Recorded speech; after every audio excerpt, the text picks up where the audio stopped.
नमस्कार, good news Bharat में आप सभी दर्शकों का स्वागत है। मैं हूं संजीव शर्मा और आइए देखते हैं आजमगढ़ की कुछ खबरें फटाफट अंदाज में।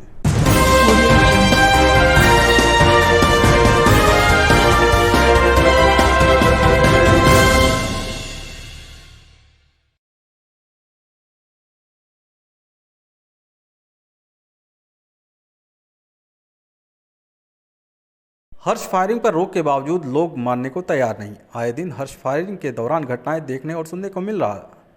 पुलिस सख्ती से कार्रवाई भी कर रही है, फिर भी लोग अपनी शान को दिखाने के लिए आए दिन ऐसी हरकतें कर रहे हैं। अब ताज़ा मामला आजमगढ़ जिले में देखने को मिला है, जहां एक नहीं बल्कि एक साथ दो युवक अवैध असलहे से हर्ष फायरिंग कर रहे हैं। बाकायदा हर्ष फायरिंग का वीडियो भी मोबाइल में बनाया जाता है और उसे सोशल मीडिया पर वायरल कर दिया जाता है। सोशल मीडिया पर हर्ष फायरिंग का वीडियो वायरल होने के बाद पुलिस भी अब हरकत में आ गई है। फिलहाल हम आपको बता दें कि फायरिंग का यह वीडियो रानीसराय थाना क्षेत्र के अंधौरी गांव का बताया जा रहा है, जहां एक घर के बाहर दबंगों ने कई राउंड हर्ष फायरिंग कर रहे हैं। इस दौरान लुत्फ उठाते कुछ बच्चे भी दिखाई दे रहे हैं। एसपी सिटी ने मामले को संज्ञान में लेते हुए सीओ सिटी को जांच का आदेश दिया है और कहा कि जल्द ही गिरफ्तारी की जाएगी। से एक वीडियो संज्ञान में आया है जिसमें एक व्यक्ति फायर करता नज़र आ रहा है। इसकी जांच सीओ सिटी को सौंपी गई है कि ये कब का वीडियो है और किन पर इस आदमी के विरुद्ध हम लोग पहचान इस आदमी की करके हम लोग वैधानिक कार्रवाई करेंगे, मुकदमा पंजीकृत करेंगे और गिरफ्तारी करके वैधानिक कार्रवाई हम लोग करेंगे। ठीक है। आजमगढ़ जिले के जहानागंज थाने की पुलिस ने मोबाइल टावरों से बैटरी चोरी करने वाले 10,000 के इनामी बदमाश को गिरफ्तार किया है। उसके पास से पुलिस ने असलाह व कारतूस भी बरामद किया। बता दें कि बीते दिनों पुलिस ने खुलासा करते हुए मोबाइल टावरों से बैटरी चुराने वाले गैंग के कई सदस्यों को गिरफ्तार किया था। इस मामले में कई अभी भी फरार चल रहे थे, पुलिस को इनकी तलाश थी। इसी बीच जहानागंज थाने पर तैनात प्रभारी निरीक्षक संजय सिंह अपने हमराइयों के साथ क्षेत्र में भ्रमण पर थे कि मुखबिर से सूचना मिली कि मोबाइल टावर से बैटरी चोरी करने वाला वांछित 10,000 का इनामी अभियुक्त पुनर्जी पुलिया के पास असलहा लेकर खड़ा है। सूचना के आधार पर प्रभारी निरीक्षक संजय सिंह अपने हमराइयों के साथ दबिश देकर अभियुक्त को गिरफ्तार करने के साथ ही उसके पास मौजूद असलहा व कारतूस को बरामद कर लिया। पकड़ा गया अभियुक्त अयोध्या जहानागंज थाना क्षेत्र के रामपुर गांव का निवासी है। एक शातिर चोर जो 10,000 का इनामी था और 2 मुकदमे में थाना जहानागंज से वांछित था, उसकी गिरफ्तारी करी गई है। इसके बाकी साथियों की तलाश पुलिस कर रही है। इस आदमी को रिमांड पर लेकर इनके चोरी के सामान की बरामदगी करी जाएगी व इस पूरे गैंग के विरुद्ध गैंगस्टर एक्ट की कार्रवाई करी जाएगी व इनका प्रॉपर्टी जब्ती करने की कार्रवाई की जाएगी। आजमगढ़ जिले के सिधारी थाने की पुलिस ने मारपीट के मामले में 2 वांछित अभियुक्तों को गिरफ्तार किया है। बता दें कि बीते 16 मार्च को सिधारी थाना क्षेत्र के जाफरपुर गांव निवासी इंताफ ने मुकामी थाने में रिपोर्ट दर्ज कराई थी कि बच्चों के विवाद में पुरानी रंजिश को लेकर उसके पुत्र को विपक्षीगढ़ लाठी डंडे से हमला कर घायल कर दिए।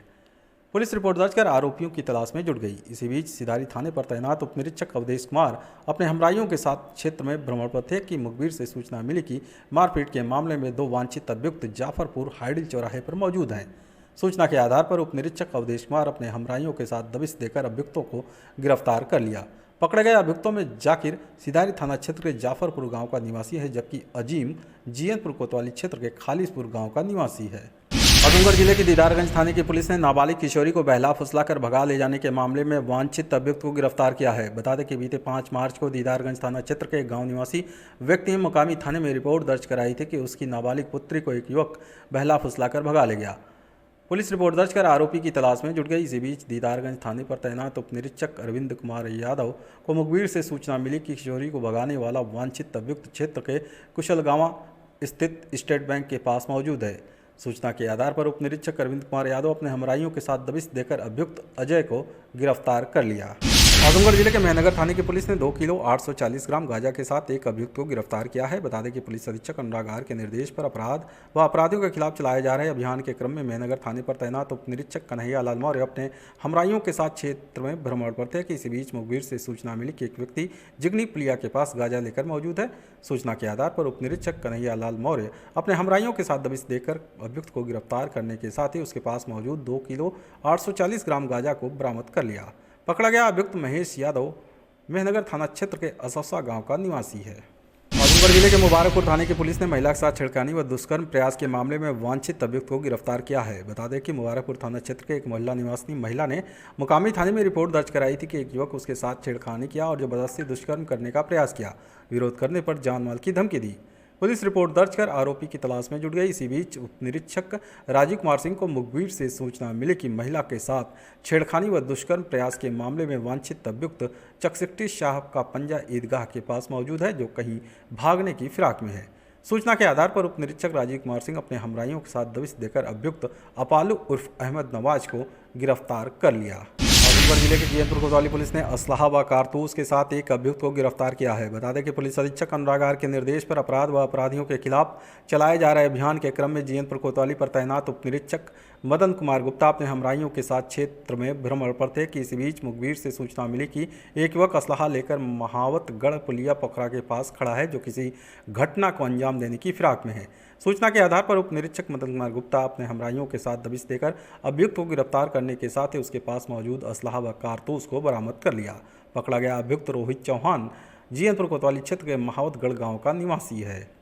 आजमगढ़ जिले में समाजवादी पार्टी महिला सभा की निवर्तमान जिला अध्यक्ष बबीता चौहान के नेतृत्व में समीक्षा बैठक को सपा कार्यालय पर आयोजित की गई। बैठक में मुख्य अतिथि के रूप में पहुंची पूर्व मंत्री व सपा महिला प्रदेश अध्यक्ष रीबू श्रीवास्तव का माल्यार्पण कर जोरदार स्वागत किया गया। प्रदेश अध्यक्ष ने महिला कार्यकर्ताओं से उनकी समस्याओं पर चर्चा करते हुए उन संगठन को मजबूत बनाने का संकल्प दिलाया। सपा प्रदेश अध्यक्ष रीबू श्रीवास्तव ने कहा कि आज महिलाओं की समस्याओं को लेकर केवल सपा ही मुखर रही है। प्रदेश में कानून व्यवस्था ध्वस्त है और महिलाएं असुरक्षित हैं। योगी जी का एंटी रोमियो स्क्वाड मौज में है। जनता को 3 दिन से बिजली नहीं मिल रही है। कर्मचारी त्रस्त हैं। भ्रष्टाचार बढ़ चुका है। 350 रुपये की रसोई गैस के लिए प्रदर्शन करने वाली भाजपा के राज में सिलेंडर का दाम आसमान छू रहा है, जिससे महिलाओं को अपना घर चलाना मुश्किल होता जा रहा है। भाजपा सरकार केवल पूंजीपतियों के लिए काम कर रही है, उसका आम जन से कोई लेना देना नहीं है। ऐसे में सपा की महिलाएं कमर कस लें और सपा के नीतियों को जन जन तक पहुँचाकर संगठन को मजबूत बनाएं, ताकि आगामी चुनाव में जनता विरोधी इस सरकार को उखाड़ फेंका जाए। आजमगढ़ जनपद में आज इसलिए और महिलाओं की स्थिति समाजवादी पार्टी में पूरे प्रदेश में जनपद स्तर पर बहुत मजबूत है। विधानसभा स्तर पर, आगे बूथ स्तर पर मैं समाजवादी पार्टी की महिला विंग को की मजबूती और करना चाहती हूँ, और ताकि हम वोटर लिस्ट पे अच्छा काम कर सके। और आजमगढ़ में तो हम लोग सारी सीटें जीते हैं, लेकिन प्रदेश के अन्य जिलों में भी जहां से मैं आ रही हूं, मेरी कोशिश है कि हम जहां 2000 से कम वोटों से कई सीटों पर हारे हैं, कम से कम महिला विंग जब बूथ स्तर पर एक्टिव होगी तो हम उन सीटों को भी जीत सकेंगे। और पूरे प्रदेश में जहां महिलाएं आज परेशान हैं महंगाई से, उनको हम उत्तर प्रदेश में समाजवादी पार्टी की सरकार बना करके कम से कम महिलाओं को राहत मिलेगी।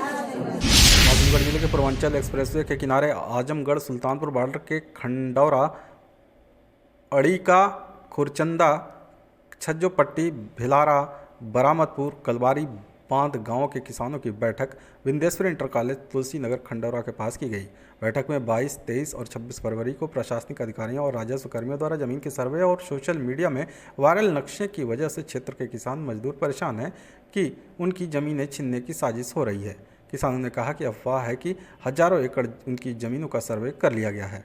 बैठक को संबोधित करते हुए पूर्वांचल किसान यूनियन के महासचिव वीरेंद्र यादव और किसान नेता राजीव यादव ने कहा कि किसानों की मर्जी के बगैर उनकी जमीनें नहीं ली जा सकती। पूर्वांचल एक्सप्रेसवे के किनारे औद्योगिक क्षेत्र के विस्तार की बात करने वाली सरकार बताए कि क्या खेती किसानी के बगैर किसी मुल्क का विकास हो सकता है। उन्होंने कहा कि खिरियाबाग आंदोलन ने तय किया कि किसान धरती माता का सौदा नहीं होने देंगे। लगातार सरकार पूर्वांचल एक्सप्रेसवे के किनारे के तमाम गांवों को चिन्हित कर चुकी है और लगातार चोरी छुपे छोटे छोटे कहीं नक्शे जारी किए जा रहे हैं, कहीं मीडिया में जारी किया जा रहा है, कहीं कहा जा रहा है औद्योगिक पार्क बनाए जाएंगे, कोई औद्योगिक विकास क्षेत्र बनाया जाएगा। सवाल इस बात का है कि इस देश में क्या किसान रहेगा कि नहीं, मजदूर रहेगा कि नहीं। और जब हम लोगों ने लड़ाई शुरू किया था अक्टूबर में मंदुरी में, तभी हम लोगों ने बात को कह दिया था कि अब पूर्वांचल का किसान अपनी धरती माता का सौदा नहीं करेगा। आजमगढ़ जिले के DIOS कार्यालय के सामने माध्यमिक शिक्षक संघ ने धरना प्रदर्शन किया। इस दौरान संघ के जिलाध्यक्ष बालकेश दुबे ने कहा कि उत्तर प्रदेश के शीर्ष नेतृत्व के आह्वान पर मूल्यांकन कार्य का बहिष्कार तब तक जारी रहेगा जब तक उनकी मांग को मान नहीं लिया जाता।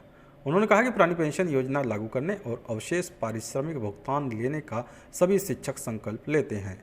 और क्या कुछ कहा जिलाध्यक्ष ने, आप भी सुनिए। और जब तक पिछले मूल्यांकन का 2 सालों का भी बकाया शिक्षकों को नहीं प्राप्त हुआ है, पुरानी पेंशन को लेकर तथा NPS, OPS माने सारी मांगे हैं जो शिक्षकों को अभी पूरा नहीं किया गया है। और इसी माध्यम से ज़िले के प्रदेश के सारे शिक्षक अपनी मांग सरकार के सामने प्रस्तुत कर रहे हैं कि हमारी मांगों को सरकार यथाशीघ्र विचार करे और उसका निस्तारण करे। इसी के सापेक्ष में हम लोग मूल्यांकन का बहिष्कार कब तक चलेगा? आजमगढ़ जिले के सिधारी स्थित हाइडेल पर विद्युत कर्मचारी संयुक्त संघर्ष समिति के बैनर तले विद्युत कर्मियों का अपने मांग को लेकर के समर्थन में हड़ताल जारी है। अपने मांग को लेकर कर्मचारियों ने जमकर सरकार के खिलाफ नारेबाजी की और कहा कि जब तक उनकी मांग को सरकार मान नहीं लेती यह लड़ाई जारी रहेगी। समिति के संयोजक प्रभु नारायण पांडे प्रेमी ने कहा कि यह हड़ताल सरकार के हठवादिता के चलते चल रहा है। सरकार के कई दौर की वार्ता हुई। ऊर्जा मंत्री ने विद्युत कर्मियों के मांगों को मान लेने का आश्वासन भी दिया था, लेकिन वो वादा आज तक पूरा नहीं किया गया, जिसके चलते अब आर पार की लड़ाई विद्युत कर्मी लड़ेंगे। तो वहीं कार्यवाहक अध्यक्ष राजनारायण सिंह ने कहा कि सरकार कई संविदा कर्मियों के खिलाफ जो कार्रवाई की है वो सरकार सरासर गलत है। संविदा कर्मी अपना हक मांग रहे हैं तो सरकार को दिक्कत हो रही है। इसी प्रदेश में कई जगहों पर संविदा कर्मियों को 25,000 मिल रहा है तो कहीं पर 8,000। इन विसंगतियों को दूर करने का ऊर्जा मंत्री ने आश्वासन दिया था, लेकिन 3 माह से ऊपर बीत गया, कोई सुनवाई नहीं हुई, जिसके चलते मजबूर होकर कर्मचारियों को हड़ताल करना पड़ा। देखिए, सरकार की हठबाधिता है, बरन भुड़किया है। आज वो कार्रवाई कर रहे हैं, कल उन्हीं संविदा कर्मियों जिनको निकाले हैं उनको रखेंगे, उनको रखना ही पड़ेगा। अगर हमारी बात को उनको मानना है, संविदा कर्मी अपनी मांग रहा है, कहीं पर इसी प्रांत में कहीं 25,000 मिल रहा है, कहीं 8,000 मिल रहा है, कहीं 9,000 मिल रहा है। विद्युत मंत्री से वार्ता हुई और मुख्यमंत्री के सलाहकार 1980 से वार्ता हुई। हमने कहा था कि इन कर्मचारियों को, संविदा कर्मचारियों को रेगुलर करिए। उन्होंने कहा कि रेगुलर नहीं करेंगे। तो उन्होंने कहा कि समान वेतन हम लोगों ने मांग किया। उन्होंने कहा कि ठीक है, 18,000 की जो मांग है, 18 से 25,000, हम इसको 15 दिन के अंदर देने को तैयार है। लेकिन 3 महीना से ऊपर 3.5 महीना बीत गया और उन्होंने कोई कार्रवाई नहीं की। फिर हम धरना जो चल रहा है, सरकार की हठबाधिता, तानाशाही और मनमानी को, जैसे 14 पॉइंटों को लेकर के 14 जो बिंदु हैं, जो 14 समस्याएं हैं, उसको लेकर के वार्ता हुई थी और ऊर्जा मंत्री ने उस वार्ता में रह करके समझौता किया था, जिसमें ऊर्जा मंत्री थे, जिसमें मुख्यमंत्री के मुख्य सलाहकार अवनीश अवस्थी थे, जिसमें एमडी पंकज कुमार थे और लोग थे। सबने समझौता किया था कि हम समझौते को लागू करेंगे, लेकिन समझौता को उन्होंने लागू नहीं किया, टाल मटोल किया। 3 महीना बीत गया। इसके बाद हम लोग नोटिस दिए तो टाल मटोल किया, हमारे पास समय नहीं है और ये लोग आतंकवादी हैं, फलान ठिकान, इस प्रकार कर टाल दी, उपेक्षा की। इसलिए बाध्य होकर के हम लोगों को 72 घंटे की हड़ताल का नोटिस देनी पड़ी। आजमगढ़ जिले के चटियाओं के पास अज्ञात वाहन ने बाइक सवार चकबंदी कानूनगो को टक्कर मार दी। हादसे में कानूनगो गंभीर रूप से घायल हो गए। स्थानीय लोगों की मदद से उन्हें जिला अस्पताल पहुंचाया गया, जहां डॉक्टरों ने उन्हें मृत घोषित कर दिया। बता दें कि मऊ जिले के मोहम्मदाबाद गोहना थाना अंतर्गत गोलवार गांव निवासी कपूर चंद्र चकबंदी विभाग में कानून के पद पर कार्यरत थे। वे रोज की भांति बाइक से कार्यालय आ रहे थे कि छटियाओं के पास अज्ञात 4 पहिया वाहन ने उनकी बाइक में जोरदार टक्कर मार दिया। हादसे में बाइक सवार कानूनगो गंभीर रूप से घायल हो गए। सूचना पर पहुंची पुलिस ने उन्हें उपचार के लिए जिला अस्पताल पहुंचाया, जहां डॉक्टरों ने उन्हें मृत घोषित कर दिया। पुलिस ने शव को कब्जे में लेकर पोस्टमार्टम के लिए भेज दिया। ये बाइक से आ रहे थे ऑफिस के लिए। कहाँ? छटिया में हुआ। कहाँ ऑफिस आ रहे? ये आजमगढ़ आ रहे थे। कौन जगह? नेहरू हाल आ रहे थे आजमगढ़ में। फोर व्हीलर वाला उनको साइड मार दिया।